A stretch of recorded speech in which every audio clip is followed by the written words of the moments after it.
one of the key points with virtual production, a large part of its benefit is trying to get all the exploration, the elimination, and the improvement of the ideas early in that sort of virtual process, so that you're not trying to do it on set.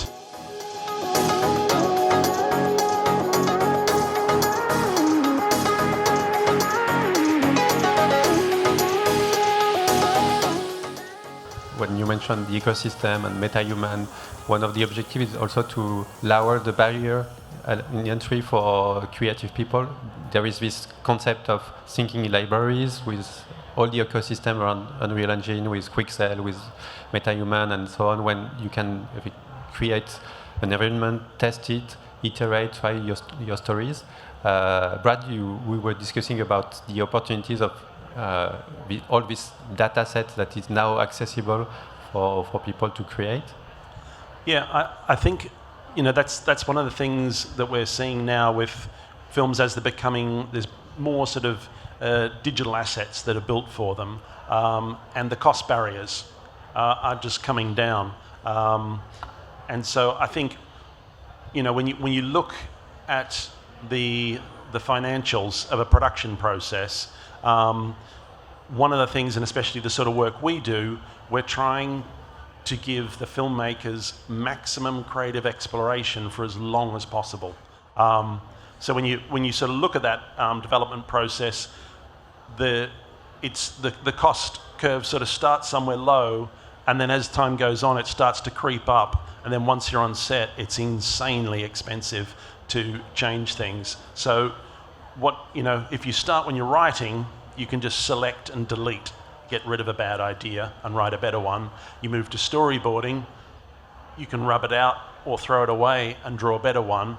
And then that's the process there is, these days, is where it starts to move into the digital world. And again, in the past, the cost has started to rise quite a bit in order to explore full 3D previs. That's the sort of world we live in.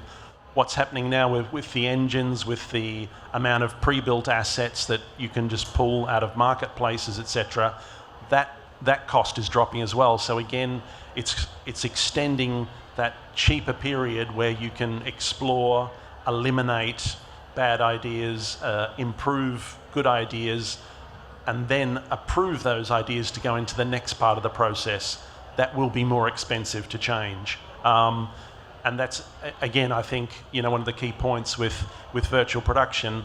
A large part of its benefit is trying to get all the exploration, the elimination, and the improvement of the ideas early in that sort of virtual process, so that you're not trying to do it on set. And again, while I think from some angles there are a lot more available resources out there publicly, what we're also seeing, of course, at the top end, all of the filmmakers on the big IPs, they have massive, massive libraries of 3D objects, scans of locations, sets that have been built, characters that have been built, props that have been built, vehicles being built. They all exist. It's basically a vast digital Lego playground of all the pieces. Virtual production is a way that they can leverage all of that previous spend to try to answer questions on new features that are part of an IP, or repurpose some of the material into a new IP. But it means that at a low cost they can extract more value out of these growing sort of vast digital libraries of material that exists. So as a filmmaker, how I would look at a film and go, wow, what can I do with virtual production? You kind of count on taking your post budget and putting it into your pre-production. So don't look at it as cost saving yet, but then if you have a lot of locations that you want to go to, you have a limited time with an actor, for example, and you don't have time to fly the whole crew to a foreign country, virtual production is a dream. And then you've also got the point of view of the actor. If you have a lot of green screen that you were going to shoot for your project, then it's a no-brainer, I feel, as well. Like, virtual production puts your background up on the wall, so the actors get to see where they are, who they're playing to or acting to. So those are all the benefits to me of virtual production. And yeah, you do have to plan ahead, but if you have, for example, a scene that you really need to stay in the same lighting for a long period of time, virtual production is the way to go, because you can control the lighting and you can preset it and you can take as long as you need for that sunset shot. So as a filmmaker, that's what I would look at. You know, it's not always a way to do anything cheaper, but you definitely can save some money when it comes to travel, location expenses, things like that. But it's really taking your post budget and putting it up front and really figuring it out before you start shooting. Yeah, thank you.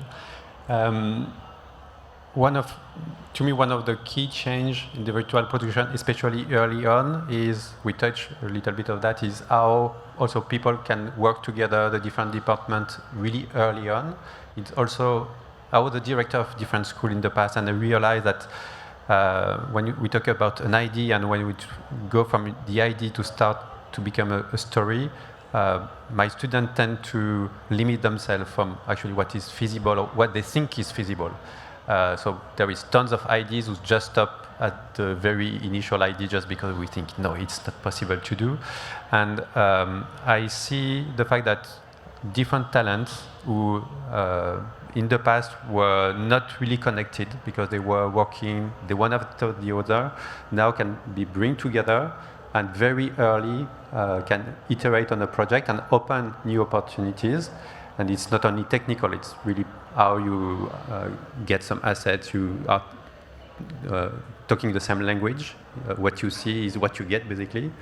You were talking about locations, but we also mentioned the fact that it's also open new doors to people who actually before wouldn't really dare trying to tell a story, and open new diversity in the industry.